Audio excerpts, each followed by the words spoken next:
Whether you're presenting, pitching, or even speaking up in a meeting, clarity is everything. No one will listen to you if they can't understand what you're saying.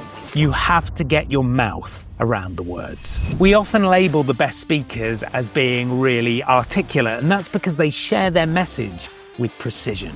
I started my career as a professional actor on stage and screen, so I'm going to share with you 3 simple steps from the world of performance to help you land what you're saying every single time. Before I do, a warning and a caveat. The warning: this might be one of the maddest videos I've ever made, so if it's too much, let me know in the comments. The caveat: this stuff only works if you practice. If you really want to improve the clarity of your speech, you need to find a couple of minutes a day to do the exercises, but I promise it will be worth it.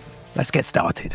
Step number 1 is relaxation. Now, this might seem a little bit counterintuitive because when we think about people that are clear and precise in the way that they speak, they're often very energized, like I'm being now. However, before we can bring the energy, we need to get rid of any unnecessary tension. Now, I'm not talking about just letting everything go and being a little bit sloppy, because obviously that's not going to help you get your message across. But there are a couple of parts of the physiology of the voice that we do need to be aware of. And the first one is the jaw. Many of us carry a huge amount of tension in this part of the face. And actually, if we want to get better at articulating, we need to release this. So very simply, what I'm going to ask you to do is find the big muscle that connects the jawbone to the skull. It's really big, kind of there, and just give it a little bit of a massage. And we want to allow ourselves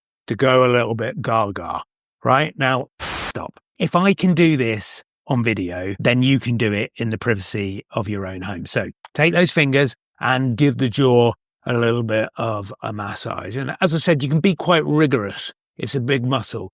Even drag the heels of the hands down the face and see if you can get everything to relax. So now you've done a little bit of work on the jaw. The next place I want you to focus on is the lips. And again, we need to allow the lips to be nice and loose. So I'm going to ask you to do something slightly weird and blow through your lips like a horse. It looks a little bit like this.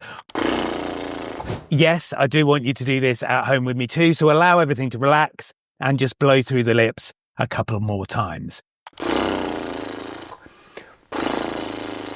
Simple as that. Step number 2 is muscularity. And this is a great thing to work on if you tend to speed up as you get nervous. It's really difficult to speak quickly and with muscularity. In fact, it's something that actors spend a lot of time practicing and training for.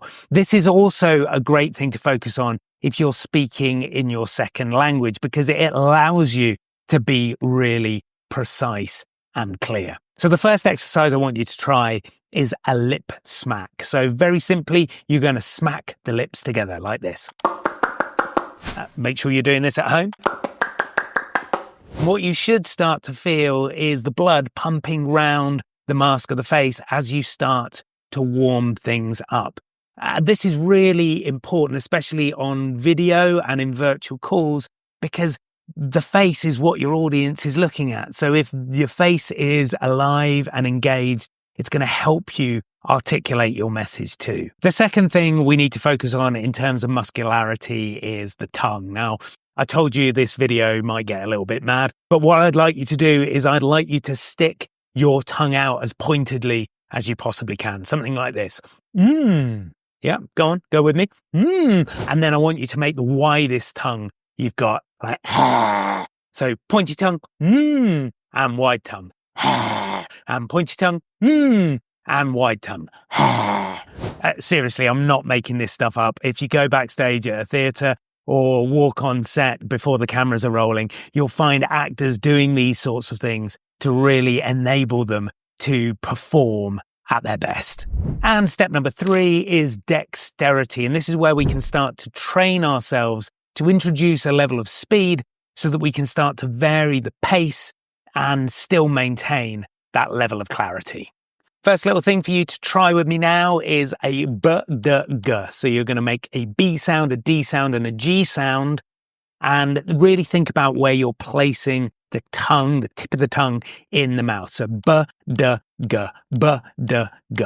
And what I'd like you to do is I'd like you to progressively start to speed that up. So start nice and slowly and then start to increase the speed. Something like this. B, d, g, b, d, g, b, d, g, b, d, g, b, d, g, b, d, g, b, d, g, b, d, g, b, d, g, b, d, g, b, d, g, b, d, g, b, d, g, until you can't do it anymore. And the final little thing to think about in terms of dexterity are your classic tongue twisters. Peter Piper picked a peck of pickled pepper. Red lorry, yellow lorry. She sells seashells on the seashore. How much wood would a woodchuck chuck if a woodchuck could chuck wood?